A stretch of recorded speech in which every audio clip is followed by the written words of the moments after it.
मंदिर भी कहाँ स्थित है बोलो? देश नौ के बीकानेर। तो आपसे पूछे कि करणी माता का मंदिर कहाँ पे बना हुआ है बोलो? देश नौ के। और देश नौ कहाँ पे स्थित है बोलो? बीकानेर में। कहाँ स्थित है बोलो? बीकानेर में स्थित है। और बीकानेर में स्थित है तो आपसे पूछे कि कपिल मुनि का मंदिर, कपिल मुनि का मंदिर है भी कहाँ पे बना हुआ है बोलो? देश नौक में बना हुआ है। कहाँ पे बना हुआ है बोलो? देश नौक में बना हुआ है। और कपिल मुनि का मेला भी कहाँ पड़ता है बोलो? देश नौक बीकानेर में पड़ता है। नेक्स्ट है कि आपसे पूछे कि भाई देश नौक में इसका मंदिर का निर्माण कब किया गया था? और इसका मंदिर का निर्माण कब किया गया था? तो एक बार लिखना है इसको, करणी माता। लगा लिया हेडिंग सबने? और लिखना करणी माता का मंदिर है देश नौक बीकानेर में स्थित है। देश नौक है बीकानेर में स्थित है।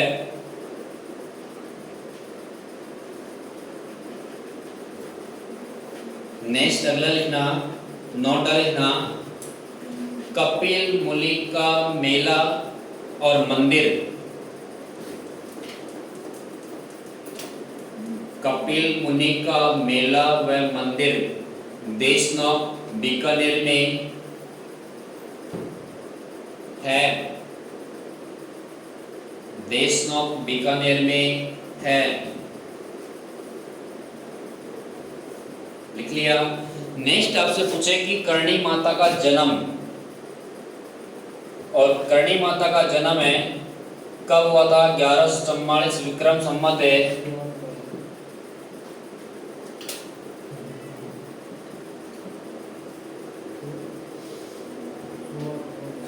करणी माता का जन्म है 1144 विक्रम संवत में स्वाप गांव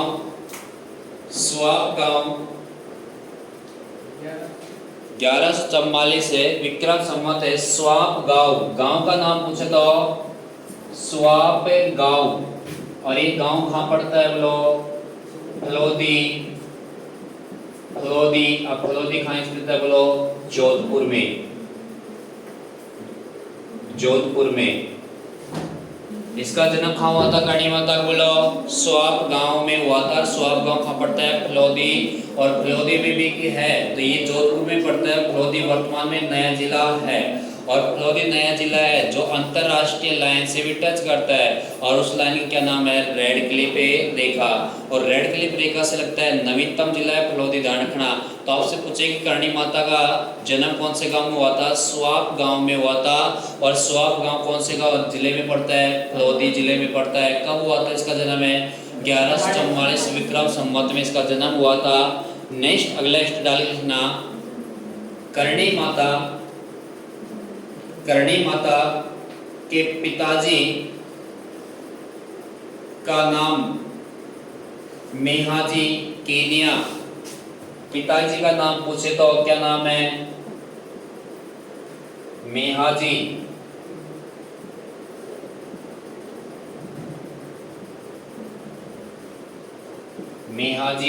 केनिया। कि करणी माता जी के पिताजी का नाम पूछे तो क्या नाम है इसका? मेहाजी केनिया।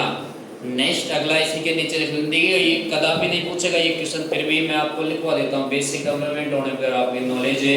नेक्स्ट नाम माता, इनकी मम्मी का नाम मत मारे गुड़िया के। माता जी का नाम है देवलबाई। माता जी देवलबाई।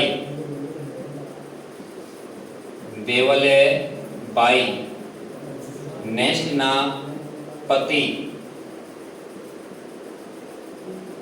मतलब है करणी माता के पति का नाम देपाजी। पति का नाम क्या है बोलो? देपाजी। करणी माता के पिताजी क्या नाम है? देपाजी। नेक्स्ट आपसे पूछे करणी माता की माताजी का क्या नाम है? देवलबाई। पिताजी का क्या नाम है? मियाजी कीनिया। जन्म कौन से गांव में होता? स्वाप गांव फलोदी जिले में हुआ था। नवीनतम जिला है फलोदी, पुराना जिला जोधपुर है। नेक्स्ट है कि कपिल मुनि का मंदिर कहाँ स्थित है? देशनोक बीकानेर। और इसका मेला कहाँ पड़ता है बोलो? देशनोक बीकानेर में। नेक्स्ट है कि इसका मंदिर कहाँ पे बना हुआ है करणी माता का? देशनोक बीकानेर में। और इस करणी माता का मंदिर देशनोक बीकानेर में बना हुआ है। तो नेक्स्ट है कि करणी माता को चूहों की क्या कहते हैं बोलो? देवी कहते हैं। क्योंकि इसके मंदिर के परिसर में, अरे मंदिर के परिसर में चूहे या इन्हीं को बोलते हैं काबा पाए जाते हैं। और इसी वजह से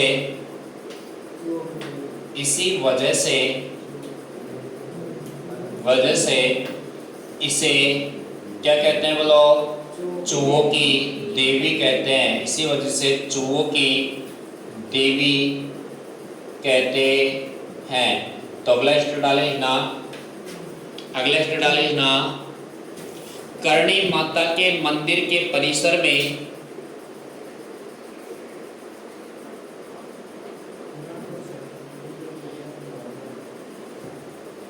करणी माता के मंदिर के परिसर में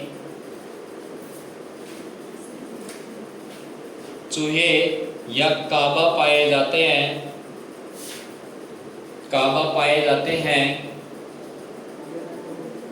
बताऊंगा काबा क्या होता है, बताऊंगा ये भी। काबा पाए जाते हैं। तो इस वजह से करणी माता को चूहों की देवी कहते हैं। इस वजह से चूहों की देवी कहते हैं। इस वजह से चूहों की देवी कहते हैं। लिख लिया? नेक्स्ट अगला स्टेप ना, काबा। हाँ बिल्कुल राइट आंसर है काबा। लिख लिया सबने?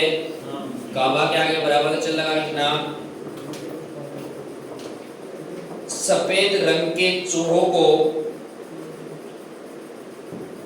काबा कहते हैं। सफेद रंग के चूहों को काबा कहते हैं, जिसके दर्शन शुभ माने जाते हैं। जिसके दर्शन शुभ माने जाते हैं। लिख लिया?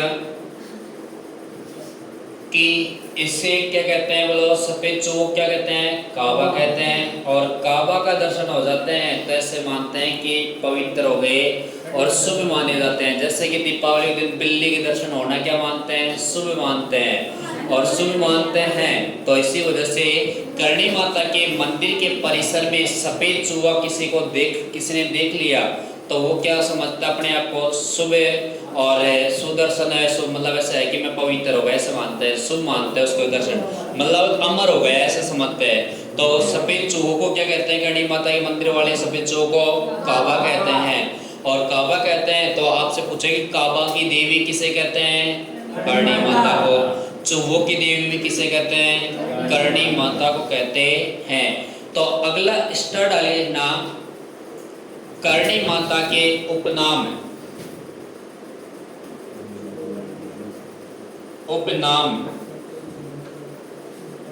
करणी माता के उपनाम रिद्धिबाई,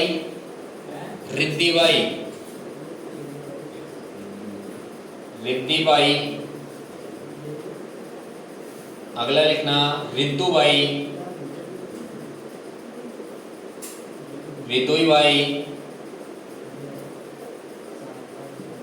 चूहों की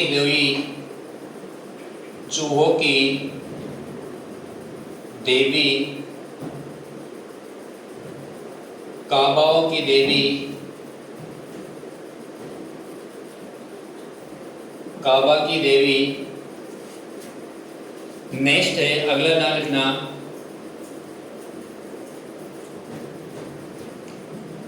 चूहों की देवी, काबा की देवी। नेक्स्ट ना डोकरी, डोकरी, डोकरी नहीं जानते क्या? जानिए कैसा नाम है? मम्मी। दाढ़ी मूछ वाली देवी, दाढ़ी मूछ वाली देवी, दाढ़ी मूछ वाली देवी। ये किसके उपनाम है बोलो? करणी माता के। और करणी माता के उपनाम है तो नोट डालें इसी के जस्ट नीचे कि करणी माता का बचपन का नाम, करणी माता का बचपन का नाम है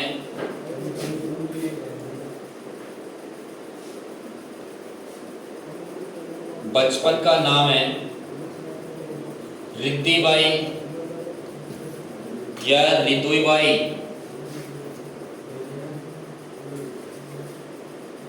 रिद्धिबाई या रिदुईबाई। करणी माता का बचपन का नाम है रिद्धिबाई या रिदुईबाई। लिख लिया? नोट डाले अगला, करणी माता को काबा वाली करनाल, अगला नोट डाले ना, करणी माता को काबा वाली करनला कहते हैं। काबा वाली, काबा वाली करनला तथा करणी माता को काबा वाली करनला तथा कीनयानी देवी कहते हैं। कीनयानी तथा कीनयानी देवी कहते हैं। लेकिन ये किसके कहते हैं? काबा वाली करनला या कीनयानी देवी कहते हैं। किसको? करणी माता को। और इधर क्या कहते हैं? काबा की देवी कहते हैं। उधर काबा वाली करनला तथा कीनयानी देवी कहते हैं। लिख लिए सबने? अगला स्टूडेंट ना, इसके मंदिर का निर्माण है, इसके मंदिर का निर्माण है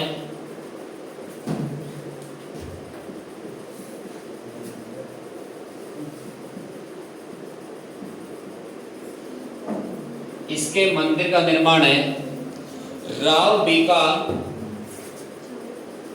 इसके मंदिर का निर्माण है राव बीका ने प्रारंभ करवाया था।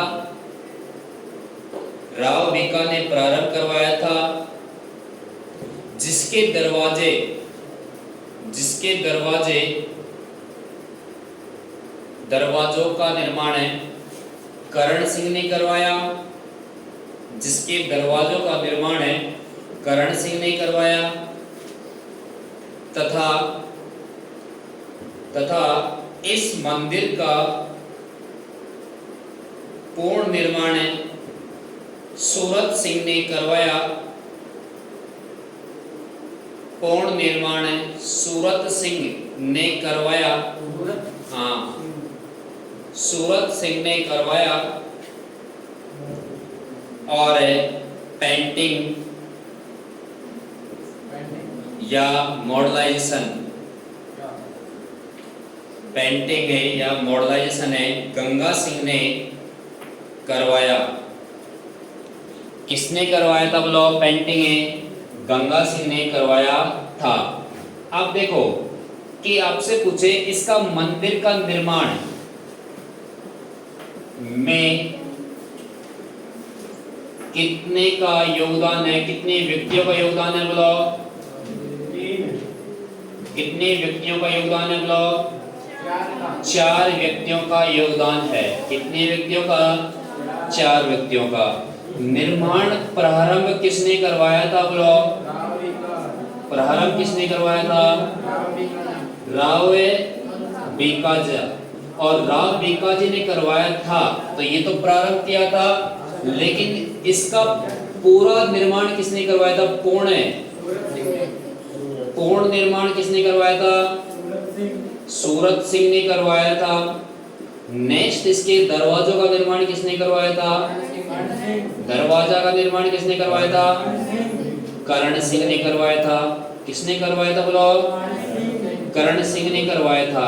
लेकिन आपसे पूछे इसका मॉडर्नाइजेशन किसने करवाया था? पेंटिंग, रंगाई, छपाई, पेंटिंग किसने करवाई थी बोलो? गंगा सिंह ने करवाया था। और गंगा सिंह कहाँ का राजा था? गंगानगर का था। देखो अब आप कहो गुरुजी ऑप्शन में तो सूरत भी था, और ऑप्शन में राव बीका भी था, करण सिंह भी था, और गंगा सिंह भी था।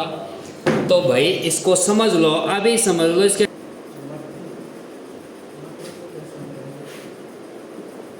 इस मंदिर को क्या कहते हैं बोलो? मठ भी कहते हैं। जो करणी माता का मंदिर है उसे क्या कहते हैं बोलो? मठ भी कहते हैं। लिख लिया सबने? अगला स्टडी लिखना, करणी माता का अवतार चील है। करणी माता का अवतार है चील है। करणी माता का अवतार है क्या बोलो? चील। और अवतार का मतलब होता है रूप है, और करणी माता का रूप माना जाता है किसको? चील को। और इसी के कोष्टक में लिखना सफेद चील, सफेद चील के दर्शन शुभ माने जाते हैं। सफेद चील के दर्शन कैसे माने जाते हैं बोलो? शुभ माने जाते हैं। तो आपसे पूछेगी करणी माता का अवतार किसमें है बोलो? चील। और सफेद चील का दर्शन कैसे माना जाता है? शुभ दर्शन माना जाता है। अगला स्टेटमेंट लिखना, करणी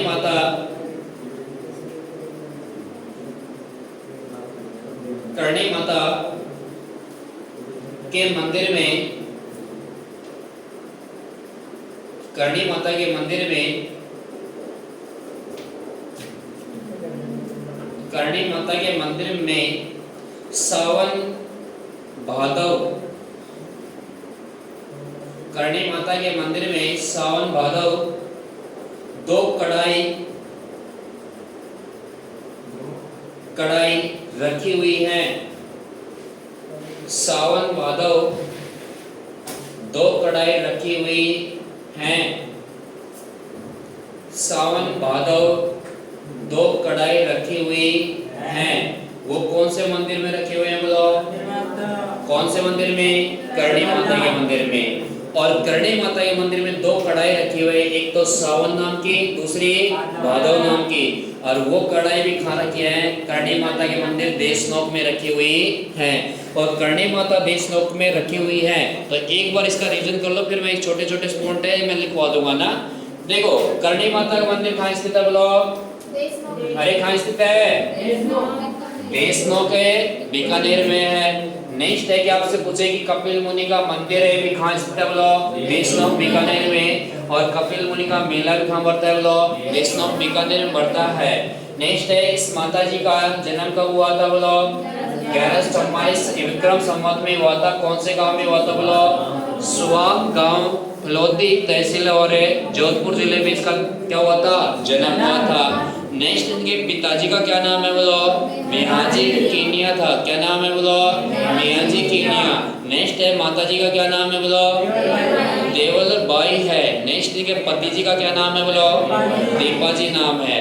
परंतु आपसे पूछे कि देशनोक की जो करणी माता है इसको क्या कहते हैं? चूहों की देवी कहते हैं। क्या कहते हैं? चूहों की देवी कहते हैं। क्यों कहते हैं चूहों की देवी? इसके मंदिर में क्या पाए जाते हैं? चूहे या काबा पाए जाते हैं। काबा किनको कहते हैं? सफेद चूहों को काबा कहते हैं। और जिनके दर्शन हो जाते हैं तो कैसे माने जाते हैं? शुभ माने जाते हैं। तो ये सफेद चूहे या चूहे कहाँ पाए जाते हैं बोलो? करणी माता के मंदिर में। और इसी वजह से इसी को क्या कहते हैं बोलो? चूहों वाली देवी या चूहों की देवी कहते हैं।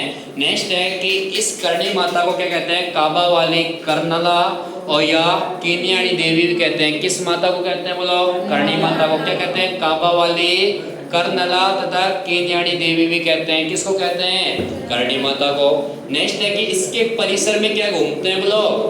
चूहे या काबा घूमते हैं, और इसी वजह से इसको क्या कहते हैं? चूहों वाली देवी कहते हैं। लेकिन इसके उपनाम क्या है? रिद्धिबाई, रिदुबाई, चूहों की देवी, काबा की देवी, डोकरी और दाढ़ी मूंछ वाली देवी। इंपॉर्टेंट है, दाढ़ी मूंछ वाली देवी कहाँ स्थित है बोलो? अरे कहाँ स्थित है? बीकानेर में। लेकिन आपसे पूछेगी करणी माता का बचपना नाम क्या है बोलो? रिद्धिबाई या रिदुईबाई। क्या नाम है? रिद्धिबाई या रिदुईबाई है। नेक्स्ट है कि करणी माता का मंदिर का निर्माण में योगदान कितने व्यक्तियों का है बोलो? 4 का है। लेकिन ध्यान रखना कि निर्माण प्रारंभ तो किसने करवाया था? किसने करवाया था? राव बीका ने निर्माण करवाया था। प्रारंभ मतलब नींव रख दी थी उसने। तो पूर्ण निर्माण किसने करवाया था? सूरत सिंह ने करवाया था। और दरवाजा किसने बनवाए थे बोलो? और पेंटिंग रंगाई छपाई किसने करवाई थी? गंगा सिंह ने इसकी रंगाई छपाई करवाई थी। नेक्स्ट आपसे पूछेगी करणी माता के मंदिर को क्या कहा जाता है बोलो? मठ। क्या कहा जाता है बोलो? मठ भी कहा जाता है। और नेक्स्ट है कि करणी माता के अवतार को क्या कहते हैं बोलो? कौन है? करणी माता का अवतार कौन है? चील। और सफेद चील के दर्शन हो जाते हैं तो क्या माना जाता है बोलो? क्या माना जाता है? शुभ दर्शन माने जाते हैं। और शुभ दर्शन माने जाते हैं तो बताओ सावन भादव कढ़ाई किस मंदिर में रखी हुई है? कौन से मंदिर में रखी हुई है? कौन सी माता के मंदिर में बोलो? करणी माता के मंदिर में। क्या नाम है इस कढ़ाई का? क्या नाम है बोलो? अब आपसे मैं ये पूछूं कि सावन भादव झील कहाँ स्थित है? सावन भादव झील कहाँ स्थित है? तो नोट डाल लिखना, नोट डाल लिखना। इसी तरीके के 5-7 क्वेश्चन है तो वो लिख लो आप। नोट डाल लिखना सावन भादव, नोट डाल लिखना सावन भादव से संबंधित है तथ्य।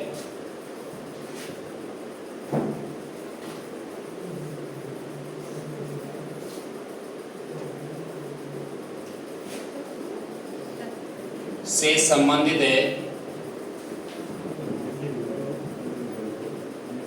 तथ्य।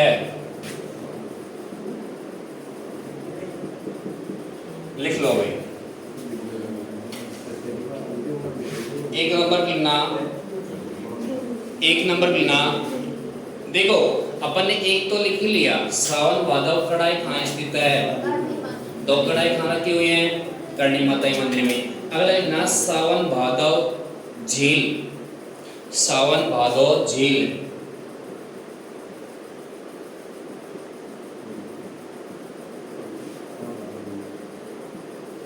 सावन भादव झील,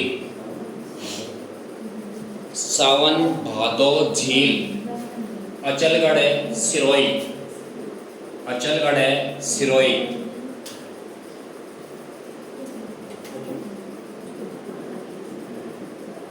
अचलगढ़ है, ये कहाँ स्थित है बोलो? सिरोही में।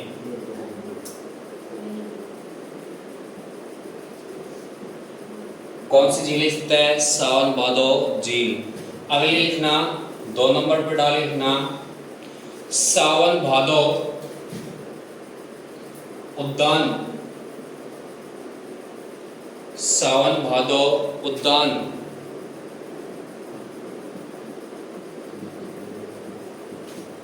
रामनिवास बाग है जयपुर, रामनिवास बाग है जयपुर। नंबर 3 लगा के नागला सावन भादव, सावन भादव नहर, सावन भादव नहर कोटा, सावन भादव नहर कोटा। लिख लिया, लिख लिया। सावन भादो, अगला लिखना 4 नंबर पे, सावन भादो बांध, सावन भादो बांध, कोटा, सावन भादो बांधे कोटा, लिखे जाओ, सावन भादो बांधे कोटा। अगला 5 नंबर लिखना, सावन भादो परियोजना,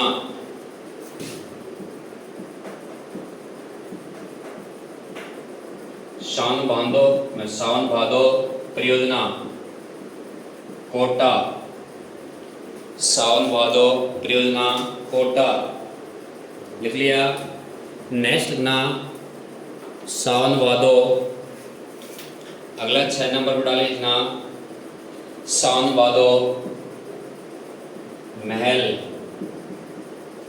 अगला लिखना सावन भादो महल, डीग भरतपुर, हाँ डीग, डीग भरतपुर, डीग नया जिला था भरतपुर, सावन भादो महल, डीग भरतपुर। अगला 7 नंबर लिखना, अगला 7 नंबर लिखना सावन भादो झरना, सावन भादो झरना, झरना जानते हो क्या? नीझर या झरना, जोधपुर, सावन भादो झरना जोधपुर। अगला लिखना 8 नंबर पे, लिखवाऊं क्या और भी? लिखवाऊं, चलो लिखो। 8 नंबर पे लिखना अगला सावन भादो, सावन भादो कढ़ाई, कढ़ाइयाँ, सावन भादो कढ़ाइयाँ, देश नौ के बीकानेर,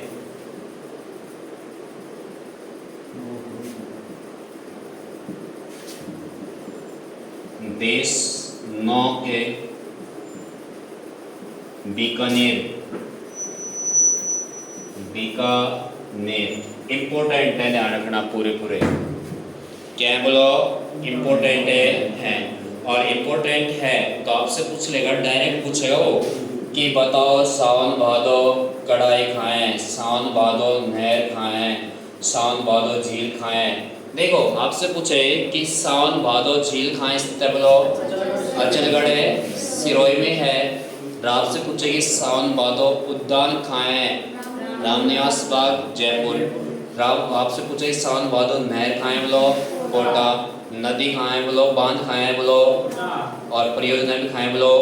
अब देखो तीनों चीज सिमिलरिटी है, और तीनों सिमिलरिटी है। देखो नहर है खाएं बोलो कोटा, बांध भी खाएं कोटा, और परियोजना भी खाएं कोटा। इस नहर पर एक परियोजना बनी है वो भी खाएं कोटा में, इस नहर पर बांध बना हुआ वो भी खाएं कोटा में। ये थोड़ा मेथड है याद करने का कि सावन भादो नहर खाएं कोटा, सावन भादो परियोजना खाएं कोटा, सावन भादो बांध खाएं कोटा, और सावन भादो महल कहाँ पे है बोलो डीग भरतपुर। सावन भादो नीझर या झरना खाएं बोलो जोधपुर, और सावन भादो कढ़ाइयाँ खाएं बोलो। और कढ़ाई भी कितनी है? तो एक का नाम सावन, दूसरे का नाम है भादो। ये कढ़ाई खाएं बोलो देशनौ के बीकानेर में। नेक्स्ट है अगला स्टडी लिखना, अगला स्टडी लिखना